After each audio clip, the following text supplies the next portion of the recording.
दिल्ली दंगों में फंसाए गए 10 मुस्लिम नौजवानों को आज कोर्ट ने बाइज्जत बरी कर दिया। मैं एम नफीस रशीद, आप देख रहे हैं भारत न्यूज 247।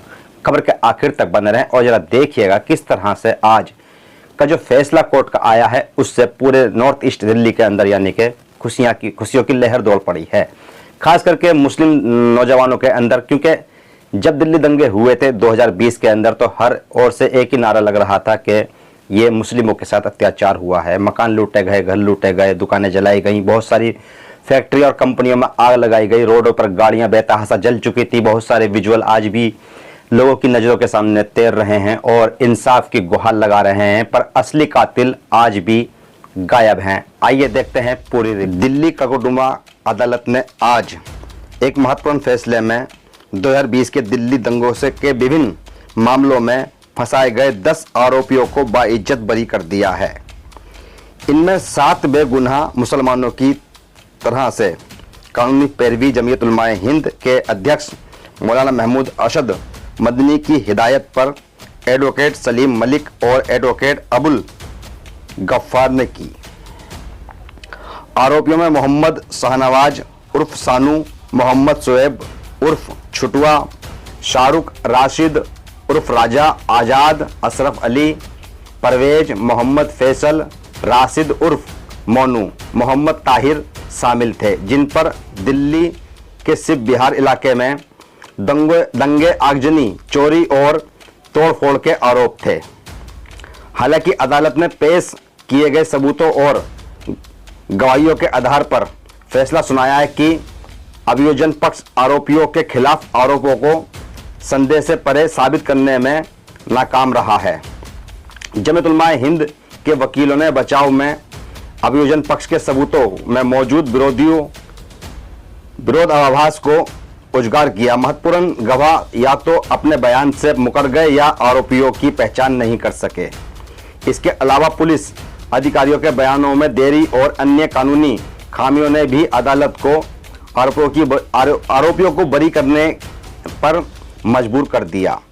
अदालत के इस फैसले का स्वागत करते हुए जमीयत उलमाए हिंद के अध्यक्ष मौलाना महमूद अरशद मदनी ने जमीयत उलमाए के वकीलों की मेहनत की सराहना की और कहा कि निष्पक्ष ट्रायल, मजबूत कानूनी प्रतिनिधित्व आवश्यक है।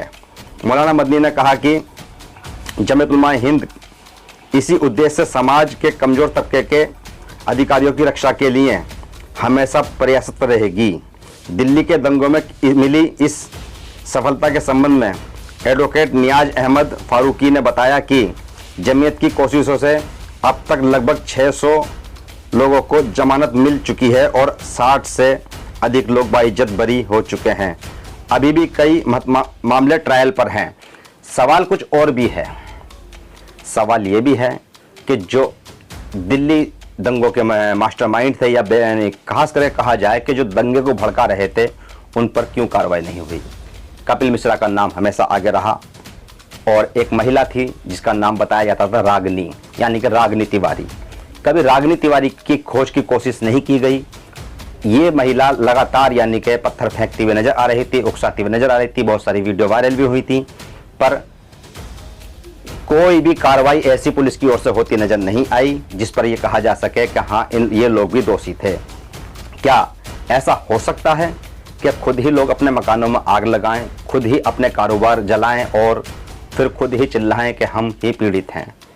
अक्सर ऐसा भारत में 2 कानूनों के रूप में हो रहा है, यानी कि अगर एक समुदाय की बात करें तो पूरी तरह से आज़ाद है और नारे लगाकर बदनाम करके और खुला सांड की तरफ घूमते हैं, और एक समुदाय ऐसा जो बेगुनाह होकर भी जेलों की हवा खाता है, यानी कि जेलों में आए दिन सड़ता रहता है और तो और अलग अलग अल्फाजों से पुकारा जाता है और पूरे भारत में बदनाम होता है।